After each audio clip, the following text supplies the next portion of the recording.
Hi, friends, and welcome to another day of Bookmas. Today, we're going to be talking about my favorite book I read each month in 2025, minus December, because I don't know what my favorite book is going to be yet.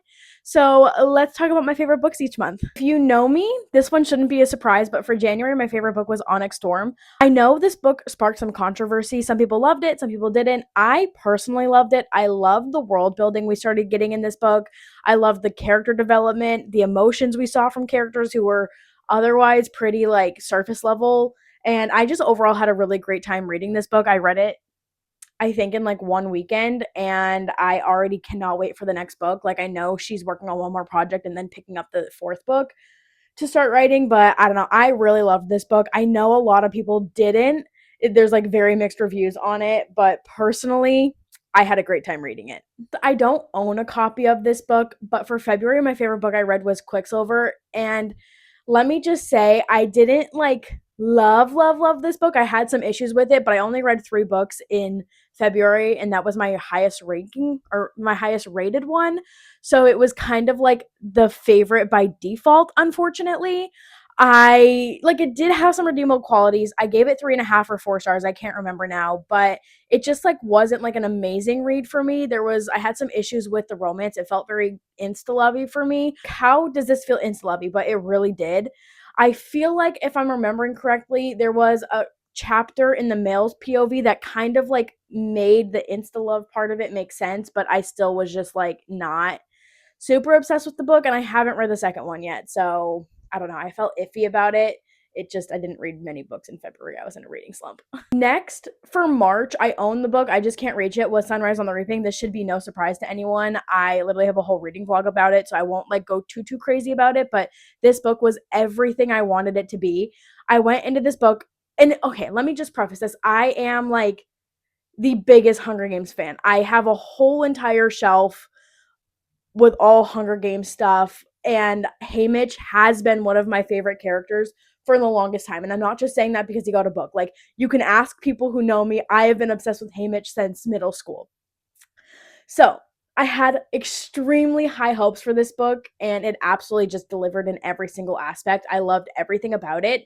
And I went into it being like, oh, like, it won't hurt so bad. Like, I know what's going to happen. No, that is exactly what she wants you to think.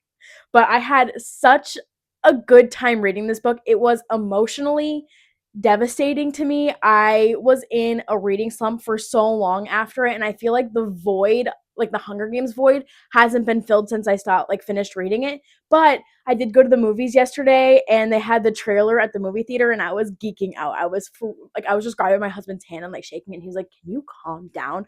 I could not calm down. I was so excited. So Sunrise on the Reaping was definitely my favorite book of March, and spoiler alert, it's my favorite book of the year. So there's that. Okay, my favorite book for April was Great Big Beautiful Life. I know this also sparked some controversy on social media. I personally really liked this book. I know some people did not like it. I think Emily Henry has this connotation that she's a romance author. And yes, her books have some romance in it, but I will die on the hill that she is more so literary fiction. It is more so about the journey of the characters than the romance we get. And I really liked this book. I loved the dual timelines. There's something about me with the dual timeline that will always hit. I always love a dual timeline. It's the older person's timeline interwoven with the younger person's timeline. I'll eat it up. The Longest Ride, love that book. So I had a great time reading this book. I love Emily Henry. I do want to kind of reread all of her books in 2026 because I don't think she has any books coming out that year.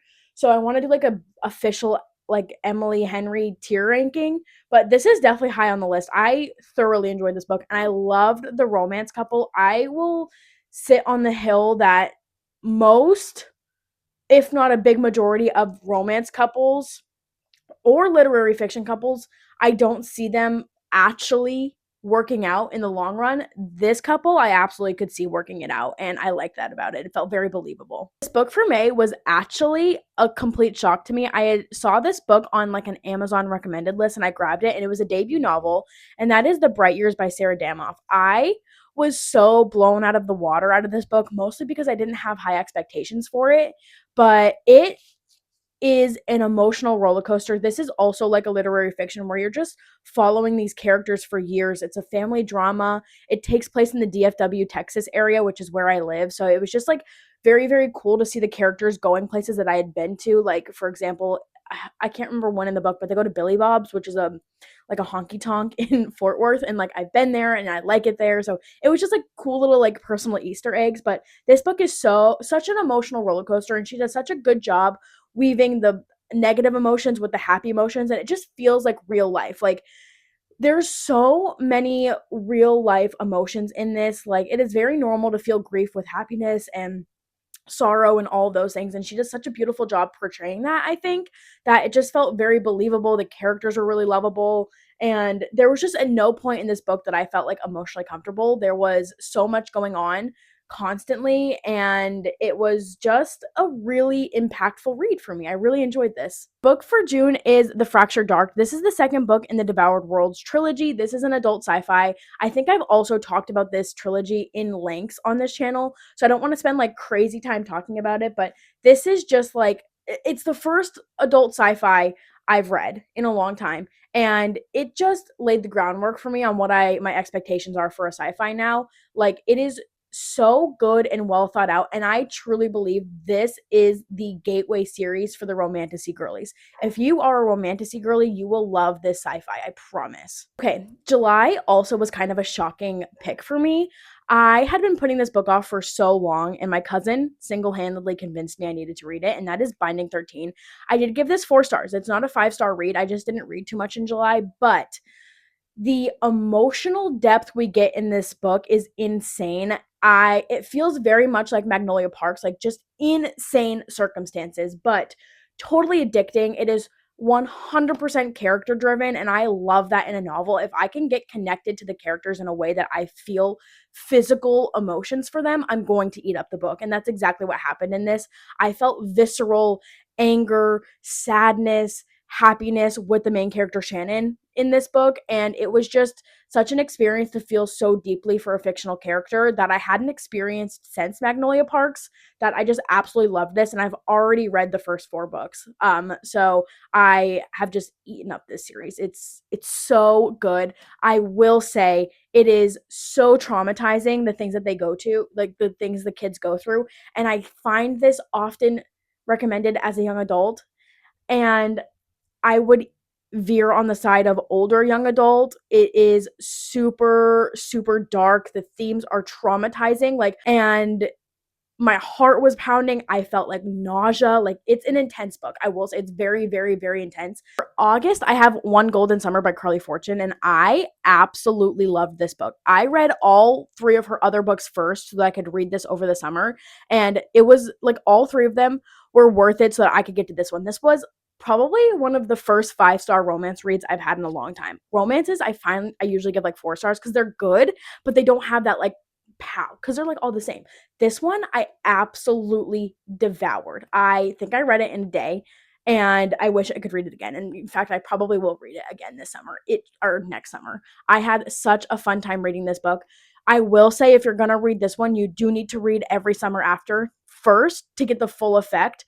The middle 2 books that she writes, Me at the Lake and This Summer Will Be Different, are not related to this story at all, but Every Summer After is. And you would get some major spoilers if you read this before Every Summer After. So I do recommend you read that and then pick this one up. Now for September, I don't own a copy of this book, but it was Mistborn by Brandon Sanderson. It was so good.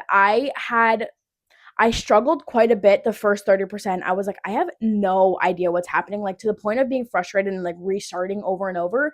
But eventually I just pushed through, and it was so, so worth it. I gave it 4.5 stars. It was such an amazing read. I loved the found family, the heist, the like teacher apprentice vibe, like not romance, like think Anakin and Obi-Wan Kenobi, just such a strong connection between the teacher and the apprentice that it gave me like the Star Wars vibes in the best way. I love this book. I am planning on reading the 3rd one very, very soon, so I'm very excited about that. For October, we have The Bound Worlds. This is the 3rd book in the Devoured Worlds trilogy, and I think I've talked at lengths about this trilogy, so I don't want to waste too much time talking about it. But if there's anything you're going to take away from this video, read this series. Like, please read it and let me know what you think, because I need more people to talk to about it. The last book on this list for November is The Nightingale. This was my favorite read of November for sure. I felt so emotionally attached to these characters. I absolutely loved this story. There's one thing you need to know about going into a Kirsten Hanna book is, one, she's going to make you feel attached to these characters. Like, you are going to feel like you have known them their whole lives, because you have. Her books take place minimum 5 years. Minimum. The women is like 20 years. This is like 10 years or something. I'm not sure, but it is so emotionally complex and so character driven. And you just get to know the characters so well for so long that, like, they're family. You love them. And then you have to experience all the things they experience. And you're like, oh my gosh, like, no one should have to go through this. So I highly recommend this book and Kirsten Hanna. But overall, I really love this book and I highly recommend Kirsten Hanna. Okay, thank you for watching this far. That was my favorite book every month of the year. I would love to know what your favorite read of 2025 was, and I will see you guys tomorrow for another day of Bookmas. Bye!